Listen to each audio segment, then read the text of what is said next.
नमस्कार। आइए समझते हैं भारतीय संविधान की अनुसूचियाँ। देखो, हम अनुसूचियाँ जानने से पहले यह समझ लेते हैं कि हमारे मूल संविधान में जब संविधान बना था तो उस टाइम सिर्फ 8 सूचियाँ ही थीं। ठीक है, मूल संविधान में कितनी सूचियाँ थीं? 8 सूचियाँ। पर अभी वर्तमान में हमारे संविधान में 12 सूचियाँ हैं, अनुसूचियाँ हैं। ठीक है, देखो पहले हम 8 का अध्ययन करेंगे, उसके बाद 4 का और का। ठीक है, समझ गए? पहले कितनी अनुसूचियाँ थीं? 8 अनुसूचियाँ। अभी वर्तमान में कितनी हैं? 12, यानी 4 अनुसूचियाँ बाद में ये संविधान में बढ़ाई गई। देखो पहला समझते हैं। देखो पहला क्या है? पहला है हमारा देश।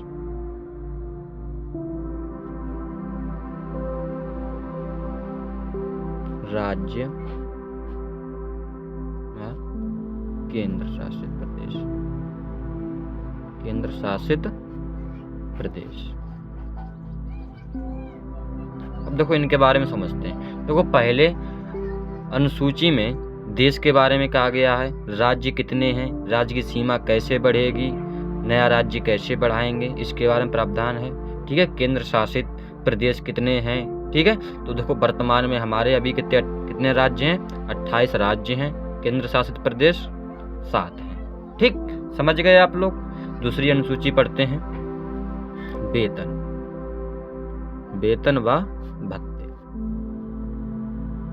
देखो इसमें किन लोगों की वेतन की बात की गई है, जिसमें राष्ट्रपति हो गए, राज्यपाल हो गए। ठीक है, जो बड़े बड़े पदाधिकारी लोगों की वेतन कैसे आएगा। ठीक है, ये इस नंबर 2 अनुसूची में बताया गया है। ठीक है, इनके वेतन क्या होंगे, भत्ते क्या होंगे। ठीक है, नंबर तीसरा है, नंबर तीसरी अनुसूची है शपथ ग्रहण। क्या उनसी है? शपथ ग्रहण। शपथ ग्रहण। देखो दूसरे और तीसरे को आप कैसे याद कर रख सकते हैं, ये देखो कोई भी अगर मनुष्य है तो आप सबसे पहले क्या करके काम करने जाते हो तो सबसे पहले आप उससे क्या पूछते हो? वेतन। अगर उसके वेतन से आप संतुष्ट हो जाते हो तभी तो काम करने के लिए राजी हो। तो इसलिए सबसे पहले क्या आता है? वेतन व शपथ। ठीक है, भत्ते। उसके बाद आप शपथ लेते हैं कि मैं काम करूँगा। ठीक है, उसके बाद ऐसे ध्यान रख सकते हैं, पहले क्या आएगा? वेतन दूसरे नंबर पर, और तीसरे अनुच्छेद में क्या है? शपथ और ग्रहण। ठीक है, शपथ ग्रहण कैसे करेंगे। ठीक है, कैसे काम करेंगे। ठीक है, राष्ट्रपति हो गए, राज्यपाल की शपथ कैसे ली जाती है, इसके बारे में। नंबर चौथा है राज्यसभा।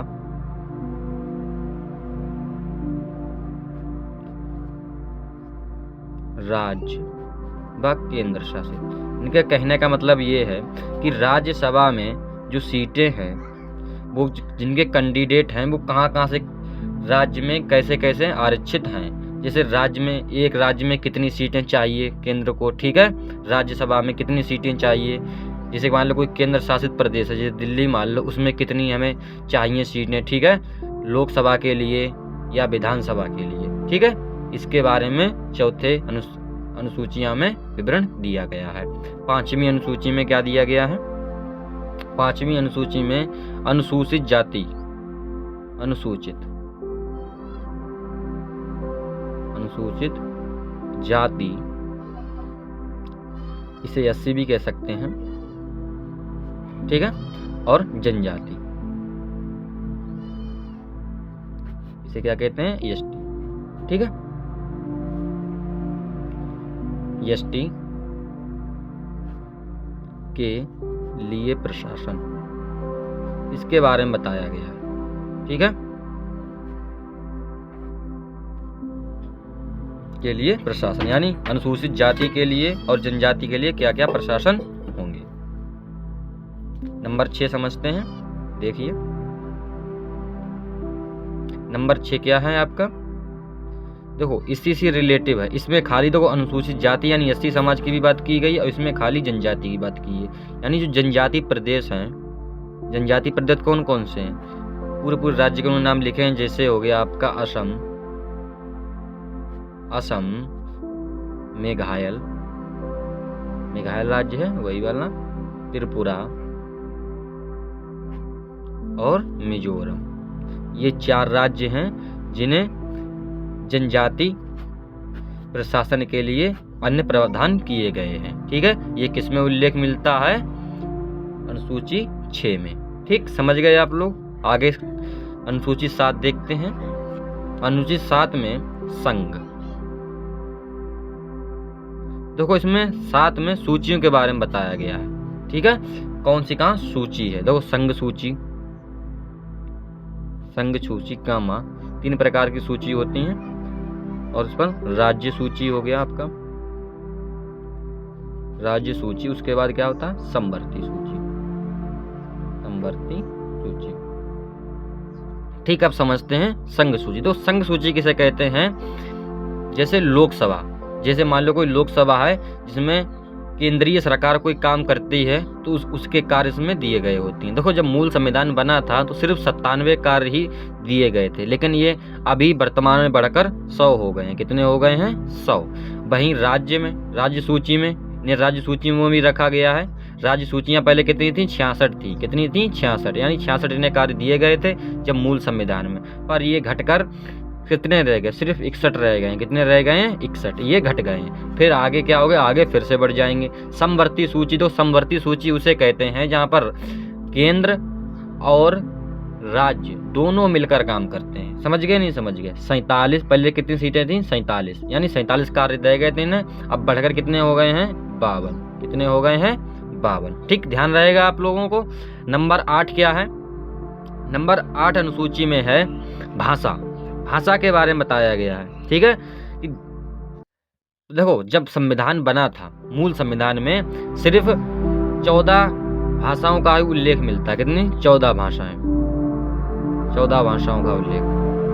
ठीक है, 14 भाषाएं। ठीक है, समझ गए, नहीं समझ गए। लेकिन वर्तमान में कितनी है, वर्तमान में 22 भाषाएं, 22 भाषाएं। ठीक है, ठीक, यानी वर्तमान में कितनी भाषाएं कर दी गई हैं, 22 भाषा। ठीक, समझ गए आप लोग। देखें आगे देखते हैं। ठीक, जैसा कि आप चित्र में देख रहे हैं, 9वां अनुसूची क्या है। ठीक है, देखो 9वां अनुसूची में पहला ही संशोधन किया गया। संशोधन ये यहाँ पर लिखा है, यहाँ पर पहला संशोधन किया गया संविधान का। पहला संशोधन कब किया गया, 1951 में, 1951 ईस्वी में किया गया। ठीक है, और ये क्या है, ये हम देखना क्या है, ये है क्या, किसके बारे में लिखा गया, ये भूमि सुधार के बारे में लिखा गया। भूमि सुधार, भूमि सुधार, भूमि सुधार के बारे में लिखा गया। ठीक है, उसके बाद इसमें 284 कार्य क्षेत्र थे। ठीक है, अभी वर्तमान में कितने कार्य क्षेत्र हैं, 284। लेकिन जब संविधान बना था तो इसमें कुछ ही कार्य सौंपे गए थे, लेकिन इसे सुप्रीम कोर्ट ने इसका फैसला दिया कि इसके सरकार दुरुपयोग कर रही है। इसमें धीरे धीरे 284 जो है कार्य क्षेत्र उसको सौंप दिए गए। ठीक है, समझ गए आप लोग। लेकिन इसे शुरुआत में कोई चुनौती नहीं दे सकता था, लेकिन ये कोर्ट ने आदेश दिया कि हाँ ये कोर्ट को चुनौती दे सकता है। ठीक है, नंबर 10 को समझते हैं। संशोधन है आपका 52वां संशोधन है, 1958 ईस्वी में हुआ था। ठीक है, ये किस में हुआ था, दल बदल, दल बदल। देखो इसमें ये अनुसूची क्यों जोड़ा गया, देखो नेता जो थे चुनाव जीतने के बाद भी दल बदल लेते थे। ठीक है, जो जीतने जिसे बहुमत नहीं मिलता था उसकी तरफ भाग जाते थे। इसलिए ये एक नियम बनाया गया कि आपको चुनाव होने से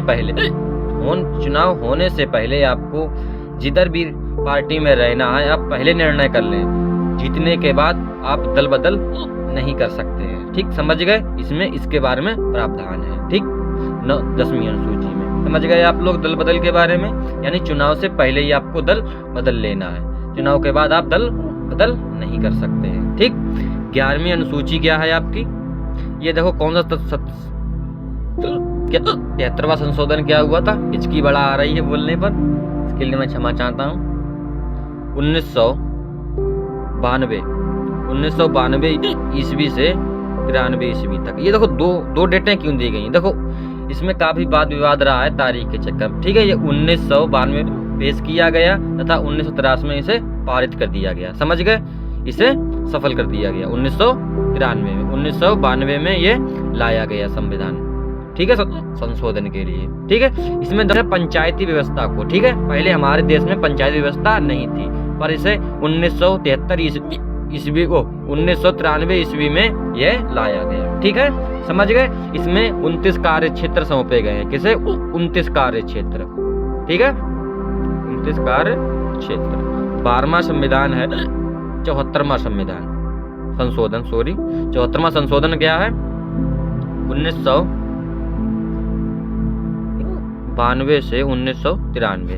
ये 12वीं अनुसूची कैसे लाएगी? 1992 और 93 के संशोधन में। देखिए क्या है इसमें? नगर प्रशासन। देखो, जब गांव के लिए बना है तो नगरों के लिए बनना चाहिए, नहीं बनना चाहिए भाई? नगर प्रशासन आया है, ठीक है, नगर प्रशासन। ठीक है, इसलिए डेट भी एक है, समझ गए।